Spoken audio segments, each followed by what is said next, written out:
আলোচনা বা সমঝোতা নয়, ডোনাল্ড ট্রাম্পের কাজ করার পদ্ধতি হচ্ছে জবরদস্তি।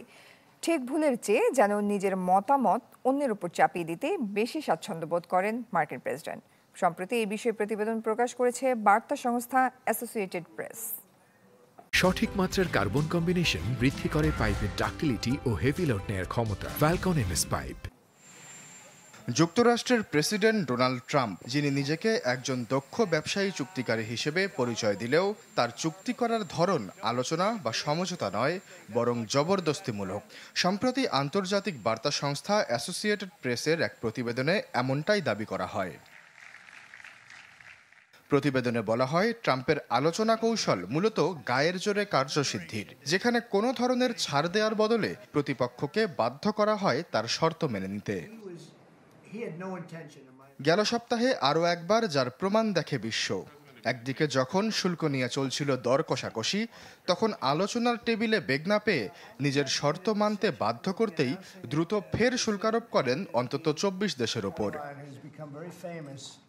এপি বলছে, ট্রাম্পের কাছে একটি চুক্তি মানে শুধু সমঝোতা নয়, বরং এটা হলো অন্যদের তার ইচ্ছায় বাধ্য করার পন্থা। যদিও মাঝে মাঝে তিনি তার হুমকি থেকে পিছিয়ে আসেন, তবে এটা পরিষ্কার যে তার প্রশাসনের নীতিমালা এই ধরনের একরোখা কৌশল, যা স্থায়ী বৈশিষ্ট্য হয়ে দাঁড়িয়েছে। বিশ্ববিদ্যালয়গুলোকেও নিজের কথা শোনাতে নির্বাহী ক্ষমতা প্রয়োগ করেন ট্রাম্প, যার প্রথম লক্ষ্য ছিল হার্ভার্ড বিশ্ববিদ্যালয়। শুরুতে ট্রাম্পের চাওয়া ছিল বিশ্ববিদ্যালয়ের শাসন ব্যবস্থায় পরিবর্তন, সেই সাথে তার পছন্দ মতো নতুন শিক্ষকদের নিয়োগ। হার্ভার্ড তাতে বিরোধিতা করলে ট্রাম্প প্রশাসন $2.2 বিলিয়ন সরকারি অনুদান প্রত্যাহার করে নেয়, যা বিশ্ববিদ্যালয়ের গবেষণা প্রকল্পগুলির জন্য অপরিহার্য। এছাড়া ট্রাম্প হার্ভার্ডের 7,000 বিদেশি শিক্ষার্থী ভর্তির অনুমতিও কেড়ে নেয়।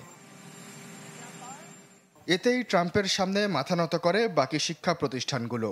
কলম্বিয়া বিশ্ববিদ্যালয় ট্রাম্পের চাপের কাছে হার মেনে তাদের মিডল ইস্ট স্টাডিজ বিভাগের অধীনে চালু করে নতুন তত্ত্বাবধান ব্যবস্থা।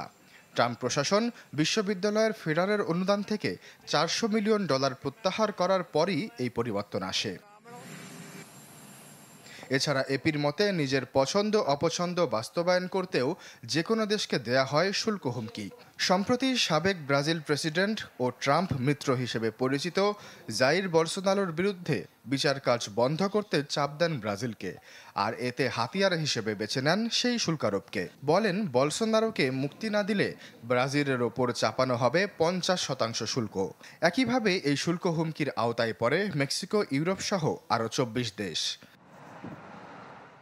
আশ্বাস চৌধুরী, চ্যানেল 24।